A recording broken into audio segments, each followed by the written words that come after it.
আজি 5 জুন অৰ্থাৎ আজি বিশ্ব পৰিৱেশ দিৱস সমগ্ৰ বিশ্বই আজি দিনটো পালন কৰিছে বিশ্ব পৰিৱেশ দিৱস তাৰ সমান্তৰালকৈ অসমতো পালন কৰিছে বিশ্ব পৰিৱেশ দিৱস ব্যতিক্ৰম নহয় গুৱাহাটী মহানগৰীৰ ভিন্ন প্ৰান্তত আজি দিনটোত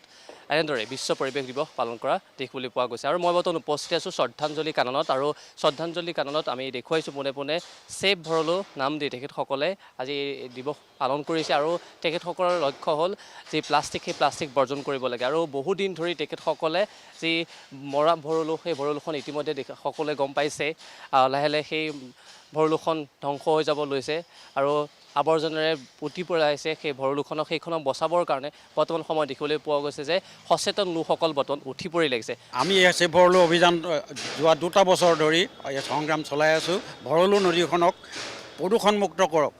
ভৰলু নদীখনক আগৰ দৰে জীৱন্ত প্ৰাণৱন্ত কৰি তোলক সেই প্ৰচেষ্টা আমি হাতত লৈ আজি বিশ্ব পৰিৱেশ দিৱস আমি উদযাপন কৰিছোঁ আৰু তাৰ লগতে আমি গুৱাহাটীবাসীক সজাগ কৰি দিবলৈ আমি চেষ্টা কৰিছোঁ আমাৰ ফালৰ পৰা ছেভ ভৰলু তৰফৰ পৰা যিমান আমাৰ আজি 100ৰো অধিক আমাৰ সদস্যসকলে আজি ৰেলী কৰিলে ইয়াতে ৰেলী ওলাই আমাৰ ইয়াত শ্ৰদ্ধাঞ্জলি কানত সামৰণি পৰিছে আৰু আমি ইয়াতে এই সুযোগতে সকলোকে অসমবাসীকে আমি কৰিছোঁ আহ্বান জনাইছোঁ যাতে যিমান জলবায়ু আছে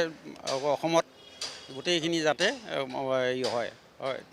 পৰিষ্কাৰ পৰিচ্ছন্ন কৰি ৰাখে আমি এই অভিযান আৰম্ভ কৰিছিলোঁ এই জোনালীৰ পৰাই 2021 চনৰ 26 ছেপ্টেম্বৰ সেইদিনা আছিলে বিশ্ব নদী দিৱস আমি জোনালীৰ পৰা ভৰলুৰ পাৰে পাৰে চাইকেল ৰেলী এটা কৰিছিলোঁ একেবাৰে প্ৰাগজ্যোতিষ কলেজলৈকে প্ৰথম আমি চেষ্টা কৰিছোঁ মানুহক সজাগ কৰিবৰ কাৰণে গুৱাহাটীৰ মানুহে মনত পেলাব যে এখন ভৰলু বুলি জীৱন্ত নদী আছিলে ভৰলু কেতিয়াও নলা নাছিলে আৰু নদী বুলি যেতিয়া মনত পেলাব তেতিয়া আমাৰ নদীক সন্মান কৰিবলৈ ল'ব মানুহে তাত আৱৰ্জনা পেলোৱা বন্ধ কৰিব চৰকাৰে এইটোৰ ব্যৱস্থা ল'ব লাগে যোনে পেলায় তেওঁলোকক জৰিমনা ভৰিব লাগে গতিকে আজি আমাৰ ইয়াত বহুত আমাৰ সদস্যৰ লগত জোনালী এই অঞ্চলৰ বহুত ৰাইজে যোগ দিলে অন্য ঠাইৰ পৰা আহিছে আজি 5 জুন অৰ্থাৎ আজি বিশ্ব পৰিৱেশ দিৱস সমগ্ৰ বিশ্বই আজি দিনটো পালন কৰিছে বিশ্ব পৰিৱেশ